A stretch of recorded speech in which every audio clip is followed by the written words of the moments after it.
जी हाँ दोस्तों, review petition का जो मामला है वो सुना गया है। रिव्यू पिटीशन एक्सेप्ट हुई है और इसमें जो प्रभावी सुनवाई है वो 5 मिनट तक चली है।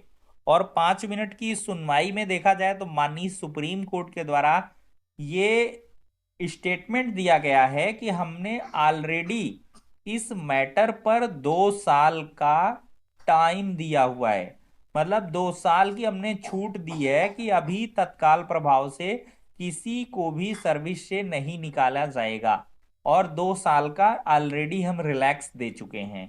तो अब रिव्यू में क्या कुछ ग्राउंड लेकर आप लोग आए हैं, इस प्रकार के बहुत सारे क्वेश्चंस माननीय कोर्ट ने अराइज किए हैं। और इस मसले में देखा जाए तो प्रशिक्षण का भी कुछ मामला है, जो 5 वर्ष का प्रशिक्षण और 2 साल का टीटी में छूट। तो इस मामले के इर्द गिर्द बहस चलती रही है। एक्चुअली ये मामला देखा जाए दोस्तों, त्रिपुरा के संबंध में था। त्रिपुरा की तरफ से ये त्रिपुरा की जो टेट अनिवार्यता में छूट के लिए है, उस मसले पर ये सुनवाई हुई थी। तो अब इसमें काउंटर रिजवाइंडर के लिए और साथ ही साथ एफिडेविट जमा करने के लिए जो डेट तय की गई है वो 14 नवंबर तय की गई है। 14 नवंबर तक का समय दिया गया है कि काउंटर रिजवाइंडर जो भी एफिडेविट है, संबंधित दस्तावेज है, उनको आप लगा सकते हैं 14 नवंबर तक। और जो नेक्स्ट डेट ऑफ हियरिंग है वो 19 नवंबर की लगाई गई है। और दोस्तों जहां तक मुझे लगता है कि इस मैटर में अब कुछ भी ज्यादा राहत की उम्मीद ना करें कोर्ट के माध्यम से। कोर्ट कह दे कि छूट हम दे देंगे, पूरी तरीके से एग्जाम्प्ट कर देंगे, ये नहीं हो पाएगा। क्योंकि पहले से ही रूल्स बने हुए हैं, एक्ट बना हुआ है। तो उसमें सुप्रीम कोर्ट नहीं जाएगी और रिलैक्स नहीं देख सकती है।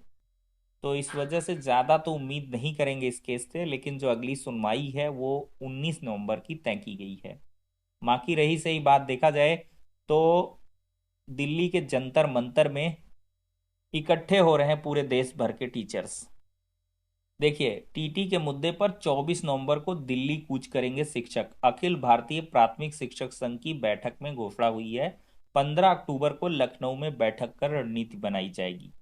तो 24 नवंबर को दिल्ली के जंतर मंतर पर देश भर के शिक्षक जुटेंगे। अखिल भारतीय प्राथमिक शिक्षक संघ की रविवार को हुई ऑनलाइन बैठक में दिल्ली कूच की घोषणा की गई है और इसे सफल बनाने के लिए राज्यवार संगठनों को जिम्मेदारी दी गई है। बैठक में राष्ट्रीय अध्यक्ष वासव राज गुरिकर व राष्ट्रीय महासचिव कमलाकांत त्रिपाठी ने कहा है कि यह समय शिक्षकों के अस्तित्व को बचाने का है। जब शिक्षा का अधिकार अधिनियम बना ही नहीं था और शिक्षक पात्रता परीक्षा का कोई प्रावधान नहीं था, उस समय नियुक्त शिक्षकों पर अब नई व्यवस्था को लागू कर देना न्यायोचित नहीं है। उन्होंने कहा 24 नवंबर को दिल्ली में पूरे देश के शिक्षक प्रदर्शन करके केंद्र सरकार से कानून में संशोधन कर शिक्षकों की सेवा सुरक्षित करने की मांग करेंगे। उन्होंने ये भी कहा है कि केंद्र सरकार पर भरोसा जताया है कि वह शिक्षकों की सेवा पर आए संकट को देखते हुए इस मुद्दे पर ठोस कदम उठाएगी। बैठक में उत्तर प्रदेश प्राथमिक शिक्षक संघ के प्रदेश अध्यक्ष विनय तिवारी ने बताया कि राष्ट्रीय स्तर पर गठित अखिल भारतीय शिक्षक संघर्ष मोर्चा की 15 अक्टूबर को लखनऊ में बैठक होगी और इसमें प्रदर्शन की सफलता की रणनीति बनाई जाएगी। प्रदेश महामंत्री उमाशंकर सिंह ने बताया है कि 24 नवंबर को दिल्ली में होने वाले धरने में यूपी से बड़ी संख्या में शिक्षक शामिल होंगे। कई लोगों का क्वेश्चन था कि बोनस इस बार मिलेगा कि नहीं। मिसलीडिंग इंफॉर्मेशन व्हाट्सएप यूनिवर्सिटी में आप सभी को मिल जाती है, तो इससे बहुत सारे लोग विचलित होते हैं। तो सिद्धार्थनगर का ये लेटर देख सकते हैं, लेटेस्ट है 9 अक्टूबर 2025 का। और बोनस दीपावली के पूर्व देना प्रस्तावित है, जिसको दृष्टिगत रखते हुए अपने अपने विकास क्षेत्र के परिषदीय अध्यापकों का, कर्मचारियों का जिनका बोनस दे है, उनका प्रमाण पत्र, और जिन परिषदीय शिक्षकों का, कर्मचारियों का बोनस दे नहीं है, उनकी सूची अधोस्थात्री कार्यालय को अविलंब पहुंचाएं। तो ये सिद्धार्थनगर से जारी हुआ है। देखिए, गोरखपुर से भी लेटर है, 13/10/2025 आज का ही है।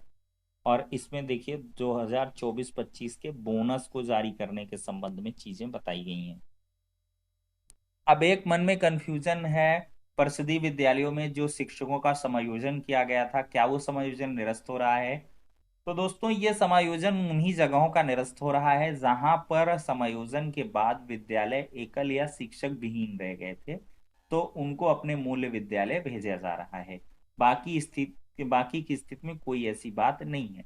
तो उक्त के संबंध में निर्देशित किया गया कि ऐसे शिक्षक और शिक्षिका जिनको कार्यमुक्त करने से विद्यालय एकल शिक्षक और शिक्षक विहीन हो गए हैं, उनको तत्काल प्रभाव से उनके मूल विद्यालय में वापस लाने की कार्रवाई पूर्ण करना सुनिश्चित करते हुए कृत कार्रवाई से अधो हस्ताक्षरी को अवगत कराना सुनिश्चित करें। अमेठी से जनपद से लेटर है। बाकी दोस्तों ये लेटर आपको दिखाई पड़ रहा है एकलव्य मॉडल रेजिडेंशियल स्कूल यानी कि EMRS की परीक्षा तिथियों के संबंध में ये लेटर है। 13, 14 और 21 दिसंबर को ये परीक्षाएं आयोजित हो रही हैं। एग्जाम पैटर्न है और सिलेबस के अनुसार आप लोग तैयारी करते रहें। समय बहुत कम है और मौका भी है सिलेक्शन लेने का, तो लगातार सही दिशा में तैयारी करें। बाकी EMRS में आवेदन की अंतिम तारीख 23 अक्टूबर 2025 है। तो आप लोग दोस्तों देखा जाए तो 23 अगस्त तक अपने फॉर्म को अप्लाई कर लें। EMRS में ऑनलाइन आवेदन की जो तिथि है वो 23 अक्टूबर है, वो नज़दीक की है। और बाकी जो एग्ज़ाम की डेट है 13, 14 और 21 दिसंबर है। तो इस हिसाब से आपको तैयारी करना है। बाकी अगर कोई टीचर हैं जिनका NPS कट रहा है 69,000, 68,000, 12,000, 16,000 और 15,000, 12,460, इस तरह की बहुत सारी वैकेंसियां 72,000 जो हुई हैं उनमें सब में NPS कट रहा है। तो अगर किसी टीचर का NPS कट रहा है और उनको लगता है कि मुझे अपने NPS जो अकाउंट है उससे पैसे निकालने हैं, तो उसकी क्या कंडीशंस हैं आपको इस छोटे से वीडियो में हम बताएंगे।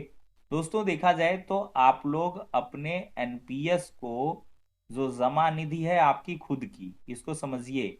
आपका जो NPS का कॉर्पस होता है उसमें 2-3 प्रकार की चीजें होती हैं। एक तो आपका खुद का कंट्रीब्यूशन होता है, सेल्फ कंट्रीब्यूशन जिसको बोलते हैं। ठीक है, मतलब जितनी हर महीने आपको वेतन से कटौती जो है होती है वो आपके NPS खाते में जमा की जाती है। फिर इसके बाद जो है NPS में एम्प्लॉयर्स का कंट्रीब्यूशन होता है, यानी कि गवर्नमेंट ऐड करती है 114% रुपए आपके कटौती पर, तो वो हो जाता है।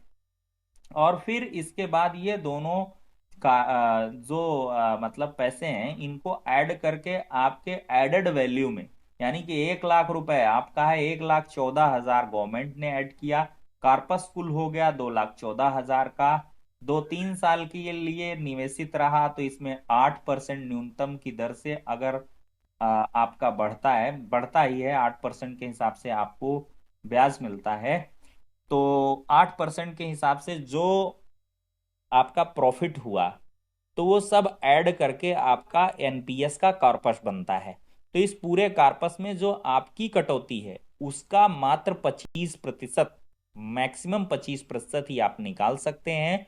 और ऐसा आप अपने सेवा अवधि में यानी कि सर्विस में सिर्फ 3 बार कर सकते हैं। और इसके लिए कुछ कंडीशंस हैं, बच्चों की उच्च शिक्षा के लिए, बच्चों की शादी के लिए, आवासीय मकान के लिए, फ्लैट के लिए, अगर आप बनवाना चाहते हैं या खरीदना चाहते हैं, कोई गंभीर बीमारी के उपचार के लिए कर सकते हैं, विकलांगता अक्षमता के लिए आप व्यय कर सकते हैं ये। और मैक्सिमम 3 बार ही पैसा निकाल सकते हैं। तो ये कुछ नियम है और मैक्सिमम 25% ही निकालेंगे।